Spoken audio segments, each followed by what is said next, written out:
power of kinematics. Your lack of showing work disturbs me.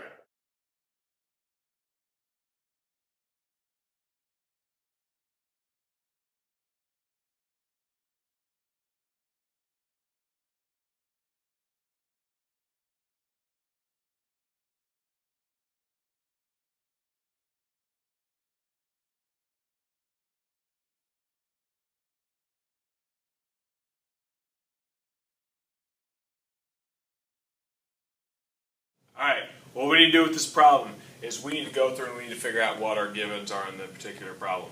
So I'm going to read through it. What I see is ultimately I have an acceleration.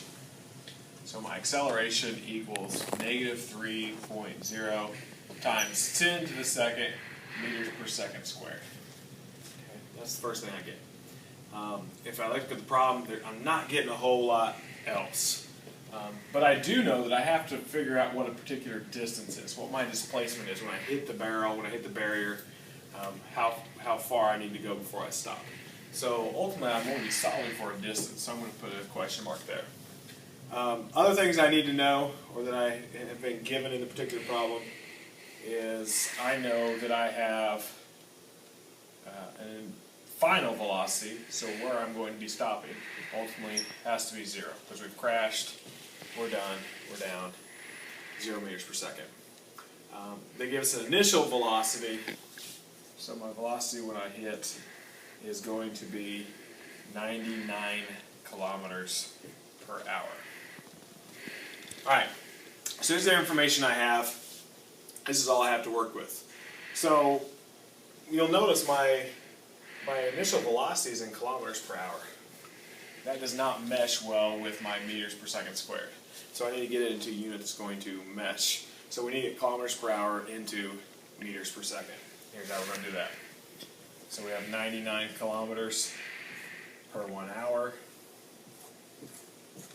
Back to the dimensional analysis. Kilometer on the bottom. 1 kilometer equals 1,000 meters. 1 hour equals 3,600 seconds. When I do the math on that, I'm going to find out that my new velocity is not 99 kilometers, but it is 27.5 meters per second. So I'm just going to get rid of all this information because I don't need it anymore. Okay. Now I have to look through my kinematic equations. I have to see which kinematic equation I'm going to use. The only one that's going to fit well with what I have is going to be my V1 squared equals V naught squared plus 2A delta D. Okay, that delta D is ultimately just going to be how far I need to stop, or how far I travel when I'm stopping. Okay, big things I want to think about. Make sure I square. Also, if I have to move across one of these, it's an addition subtraction component. Don't try to divide it. That'll just screw you up. So what I've got here is I've got 0 for my final stopping speed equals 27.5 meters per second plus 2A. I'm just going to go ahead and put that in there. So that's negative 6.0 times 10 to the second meters per second squared delta D. Okay, first thing I want to do, I want to get this to the opposite side. So remember, that's the addition subtraction component. So we're at 27.5. Now it's negative meters per second equals negative 6.0 times 10 to the second meters per second times delta D.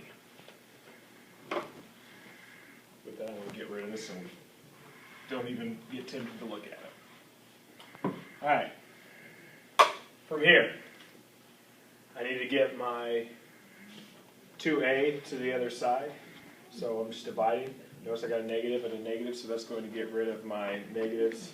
So I'm going to end up with negative 27.5 meters per second over negative 6.0 times 10 to the second meters per second squared delta D. Aha! But I have forgotten something. What did I forget to do? This is just like an episode of Blue's Clues. I'm giving you some time. That's that pause. That's the wow. I forgot to square my V1.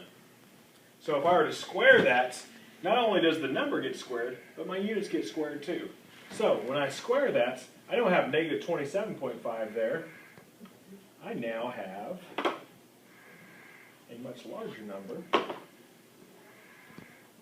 of 756.25. My units are also squared, so it's meters squared per second squared. And so if we look at our units here, meters cancel out, second squared cancel out, and we're left with meter. So if I do the math here, I figure out negative. And we're back. Zach did a terrible job of filming once again, but we're going to get it taken care of. All right, so I've written the where we left off, the last part of the problem, and this is where we were. We had just taken care of these units. Those units had canceled out, and we were left with meters. Now, I did have delta D over here for whatever reason. I don't know.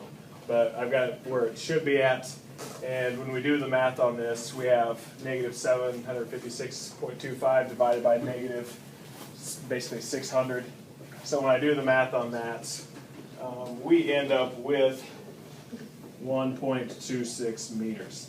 And that's how big our barrier is going to be. So if we ran our car into a barrier that size, we would be able to stop. Finish your web assign, do a good job. You don't have a web assign yet. But you will have a web assign, and we'll see you later.